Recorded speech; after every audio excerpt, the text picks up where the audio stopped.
toutes et à tous, bienvenue sur Échec et Maths. Et aujourd'hui, comme je vous l'avais promis, nous allons apprendre une nouvelle ouverture qui vous permettra de surprendre votre adversaire, mais aussi d'avoir une position très dynamique en échange d'un pion, qui est le contre-gombi allemand. Donc, comment ça se joue? En face, vous devez avoir un joueur D4. Donc, votre adversaire devra jouer D4 avec les blancs et non pas E4, sinon ça ne va pas marcher.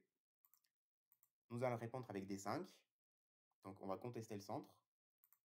C4. Donc, notre adversaire va proposer de jouer un gombi dame. Accepter ou refuser. Et ici, au lieu de jouer E6, C6 ou essayer de prendre le pion, ce qu'on va faire, c'est qu'on va faire E5. Donc, on va nous aussi donner un pion en échange. Donc, ici, il y a plusieurs coups. Il peut prendre ce pion. Enfin, c'est l'une des variantes qui est très mauvaise d'ailleurs. Parce que ici, nous avons dame prend. Et si jamais il décide de reprendre ce pion, nous allons faire dame prend dame. Donc, on va échanger les dames et déroquer le roi de l'adversaire.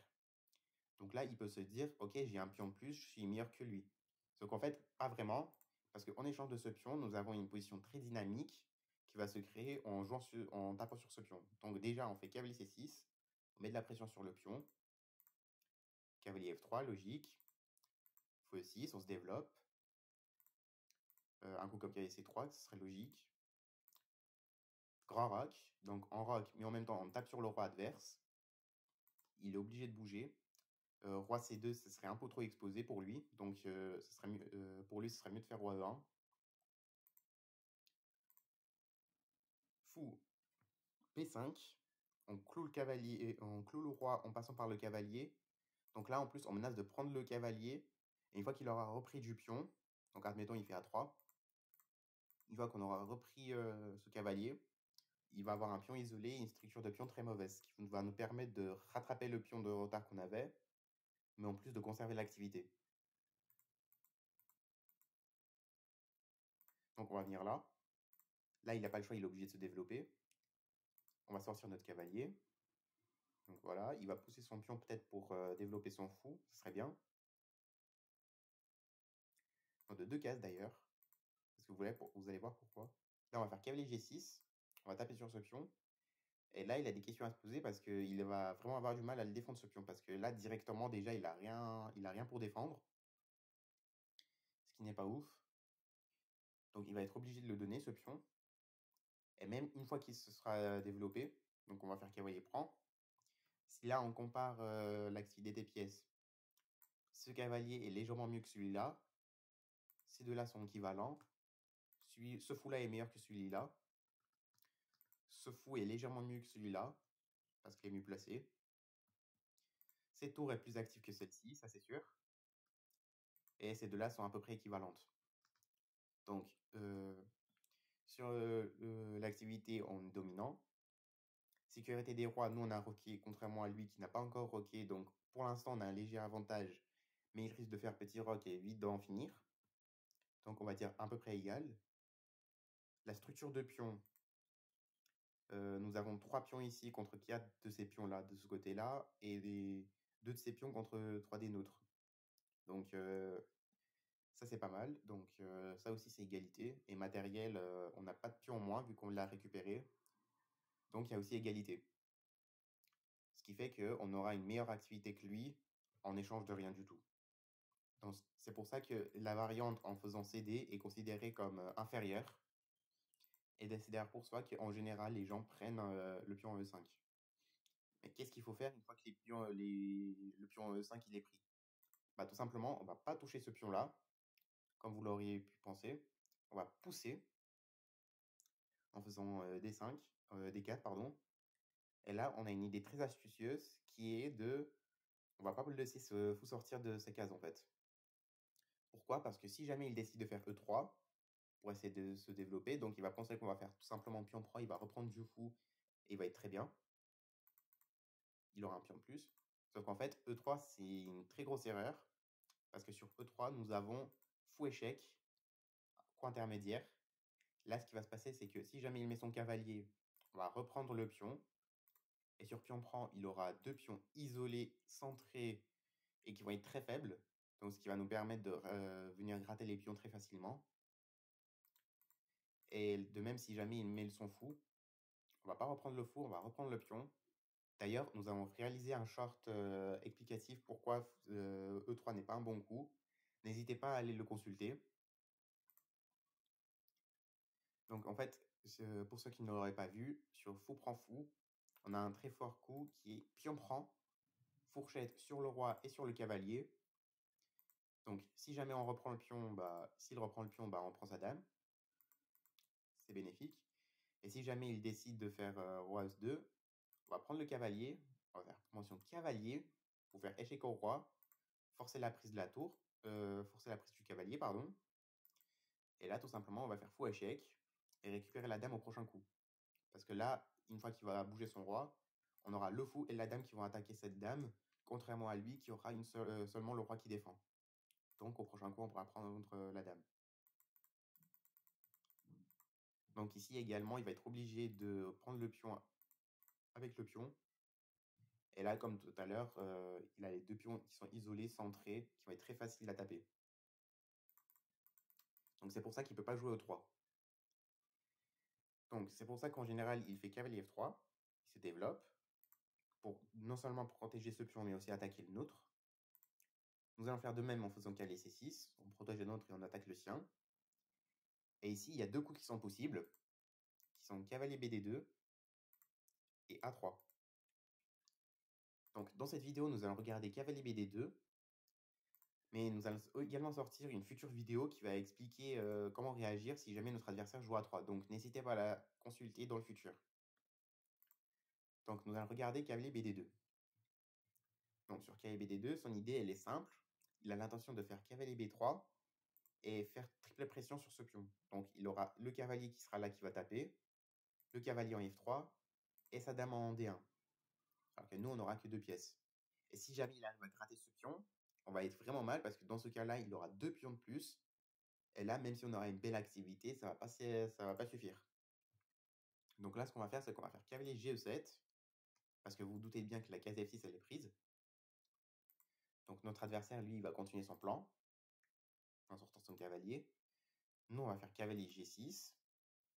On va jouer notre plan. Donc nous, on va prendre ce pion-là et lui, il va prendre celui-ci. Cavalier prend. Je pense plus qu'il va prendre du cavalier B. Parce que si jamais il prend du cavalier F, ce qui va se passer, c'est qu'en fait, il n'aura plus aucune défense sur ce pion. Donc ce serait un peu plus malin de son côté de prendre du cavalier B, et surtout plus instinctif. Parce que là, une fois qu'on va reprendre, là au moins, il aura une pression minimaliste sur le cavalier. Et là, ce qui est intéressant, c'est que malgré le fait que le pion ne soit pas là, il a quand même du mal à jouer le coup E3. Pourquoi? Parce que là, tout simplement, on va faire cavalier prend. Donc là, si jamais il prend le cavalier, on va prendre sa dame. Donc il va être obligé de reprendre. Et comme dans la configuration de tout à l'heure, on aura donné un pion, mais en échange, on aura une belle activité sur son roi. Si jamais il reprend la dame, nous allons reprendre ce cavalier-là. Et après pion prend, nous allons faire dame prend et récupérer le pion que nous avions en moins. Donc il va être obligé de faire GF et ouvrir la colonne de son futur roc. Ce qui n'a pas l'air très bon pour lui. De plus, ce qu'on peut faire, c'est de faire cavalier prend, dame prend, pion prend. Donc là, ok, vous pouvez vous dire, on a donné le centre, c'est pas très ouf. En revanche, on a beaucoup affaibli ces deux pions, parce que non seulement maintenant ils sont doublés, mais ils sont également isolés, ce qui va nous permettre de rapidement récupérer ce pion. Donc rien que là, par exemple, on peut faire fou échec, en l'obligeant à se faire déroquer. Parce que là, il n'a pas le choix, s'il bouge le roi, il va être déroqué, et si jamais il le fout, s'il met le fou, on prend le fou, et après roi prend, son roi, il est comme déroqué. Donc voilà, il peut pas faire E3. Qu'est-ce qu'il peut faire alors? Si jamais il fait G3, G3 c'est toujours pas bon. Parce que rien que là, on peut faire cavalier prend, puis on prend. Et on est encore dans la configuration de tout à l'heure où on prend un cavalier. Et si jamais il reprend du cavalier, c'est la même histoire, on prend la dame. Et on a encore l'histoire avec l'activité, contre un pion. Donc il peut pas, pour l'instant, il ne peut pas développer son fou. Donc qu'est-ce qu'il peut faire? Il peut essayer de jouer A3 afin de pouvoir faire sortir son fou sans avoir peur des éventuels fou B4 échecs. Donc c'est pour ça qu'un A3 c'est un coup vraiment intéressant qui permet de contrôler la case B4. Donc ici nous avons plusieurs choix. Nous pouvons sortir notre fou. On peut sortir celui-ci en le mettant soit ici. En général, on peut mettre en E6 ou en F4. Sauf que là, c'est un peu particulier parce qu'il y a son cavalier qui contrôle ses cases. Donc, ce qu'on peut faire, c'est sortir notre fou en G5. Donc là, on cloue sa dame de façon indirecte. Ce qui fait que si jamais là, il joue E3, ça va être encore pire parce que on pourra encore faire cavalier prend. Enfin, on va pas faire cavalier prend. On va prendre le cavalier qui est ici. Et une fois qu'il aura repris, bah en fait, on va prendre là, pion prend, et sa structure de pion va être encore dégradée. Donc E3, ça marche toujours pas, mais en plus, là, ça marche encore moins parce que la dame est clouée. Donc il peut toujours rien faire. Il peut peut-être faire H3 pour venir taper sur notre fou. Sauf que là, juste, on va reculer en gardant le vis-à-vis indirect avec la dame. Donc là, ce qu'il peut faire, c'est sortir son fou pour mettre une double pression sur les cavaliers. Là, on peut prendre le cavalier. Si jamais il prend du pion, bah, il va dégrader son futur roc. Donc ça, c'est mieux pour nous.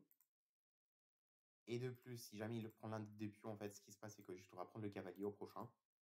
Donc on aura une pièce de plus. Si jamais il prend du cavalier, là par contre, il n'y a plus la menace avec dame prendre, tour prendre qui lui ferait... En fait, là tout simplement, il ne peut pas faire... ça ne servait à rien de faire roi prend, parce qu'il a tour prend. Ce qui fait qu'il garde son pion en plus, mais la position... Enfin, il n'y a pas beaucoup d'activité en enjeu, quoi, parce qu'il prend de la tour. Donc c'est pour ça qu'on ne peut pas prendre le cavalier.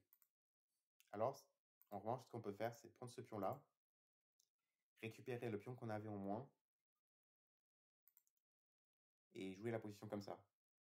Donc il va peut-être prendre ce cavalier pour venir dégrader notre structure. Donc là, ce qu'il faut noter, c'est qu'il a le pion B en l'air.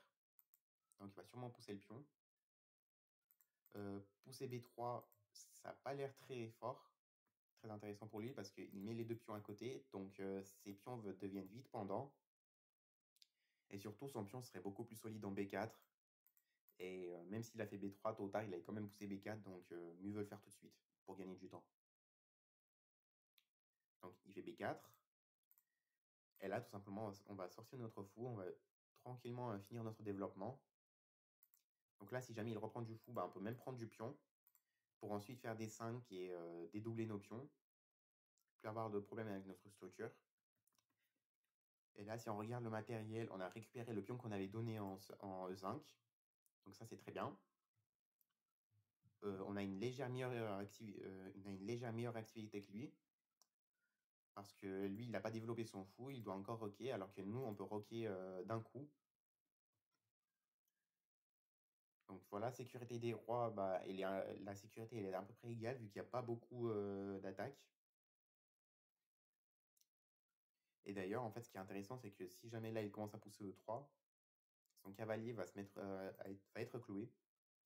Et là, donc voilà, il attaque notre cavalier. On peut faire cavalier E5. Commencer à mettre la pression sur les cavaliers. Et une fois qu'il va faire fou E2, on peut même limite ramener la dame. Hein. Et donc voilà, on a plus de facilité à prendre l'initiative que lui. Donc c'est ça qui fait notre force de la position. Donc voilà, nous allons faire un petit résumé. Donc le contre-Gambia albin, ça se joue que quand les blancs jouent D4, que l'on joue D5.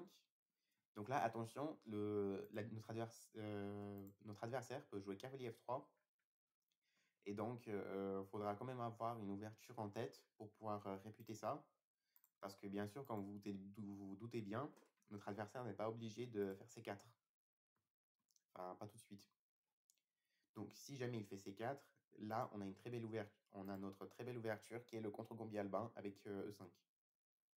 Donc, s'il prend ce pion-là, c'est pas très bien, parce qu'on a dame prend. Et s'il prend celui-là, on va faire dame prend dame, et on a une meilleure activité. En revanche, ce qu'on n'a pas noté, c'est que si jamais il fait cavalier F3, alors dans ce cas-là, on va pousser le pion, on va attaquer le cavalier.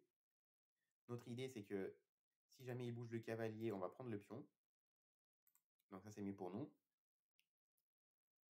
Donc il va se dire, ok, je vais faire cavalier C6, je vais chasser sa dame, et je vais commencer à taper sur ce pion. Sauf que là, on a un fort coup qui est cavalier B4, fou B4, pardon. Donc on va clouer son cavalier, comme ça il prend pas notre dame. Et là, en fait, il est très mal barré, parce que si jamais il décide de parer le clouage, on va prendre son cavalier qui est ici, puis l'autre. Donc on aura une pièce de plus. Donc là, il est obligé de bouger son cavalier. S'il le bouge, on prend le pion. Voilà. Donc la prise en D5, elle est très mauvaise. Donc il va plutôt prendre le pion en E5. S'il le prend, nous, on pousse notre pion.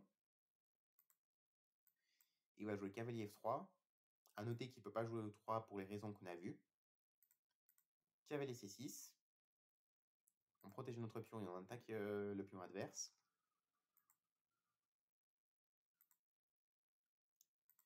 Ce qu'il va faire, c'est qu'il va faire cavalier BD2. Enfin, c'est la variante qu'on a vue. Parce que l'autre variante, c'est A3 et on la verra très prochainement. On va faire cavalier GE7. Donc, on a la même idée que lui. C'est de se mettre sur le côté pour ensuite taper le pion qui est au centre. Donc, cavalier prend, cavalier prend. Donc là, à noter qu'il peut toujours pas faire O3 parce qu'on a cavalier prend. Il va être obligé de reprendre du pion. Sinon, et là, il va dégrader son futur roc. Donc, il ne peut pas jouer O3. Il va sûrement faire A3 pour éviter les futurs échecs. On va développer notre fou. Donc, H3 fois H4. Et une fois qu'il aura développé le sien de fou, on prendra le pion C4 et on va récupérer notre pion. D'ailleurs, à noter que si jamais il décide de s'accrocher au pion en faisant B3, il va beaucoup affaiblir cette structure de pion. Et donc, du coup, on aura plus de facilité à taper. Enfin, déjà, on peut faire dame F6 et avoir des petits vis-à-vis avec la tour qui arrive. Donc là, par exemple, si jamais il fait un coup bidon, je sais pas, E3 par exemple, on va faire cavalier prend. Et rien que là, son cavalier, il est cloué. Donc, il ne va pas reprendre du cavalier parce que sinon, on va prendre sa tour. Il ne peut pas reprendre la dame parce qu'il y a le fou qui défend le cavalier. Il va être obligé de faire pion prend.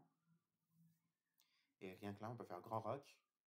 Et là, ce qui est intéressant, c'est que le cavalier, il est doublement cloué.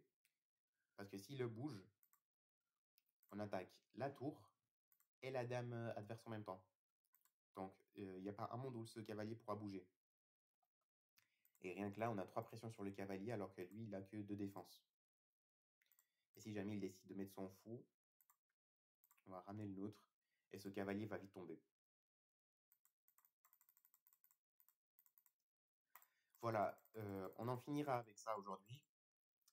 N'hésitez pas à liker la vidéo et de vous abonner. Je fais un petit rappel, tous les vendredis à partir du 11 juillet, donc c'est passé, à 16h, nous allons réaliser des lives avec nos abonnés. Et ce qui va se passer, c'est que ceux qui mettront leur pseudo lichess pendant le live ou sous le short d'ailleurs que j'ai mis à votre disposition, dont je mettrai le lien dans la description. Vous pouvez mettre votre pseudo lichess. Donc, je consulterai le lien et votre pseudo. Et tout simplement, ce qu'il faudra faire, c'est rester connecté à 16h, attendre votre tour pour que je vienne jouer avec vous. Donc, sur ce, on a fini. Je vous dis à bientôt et ciao, ciao!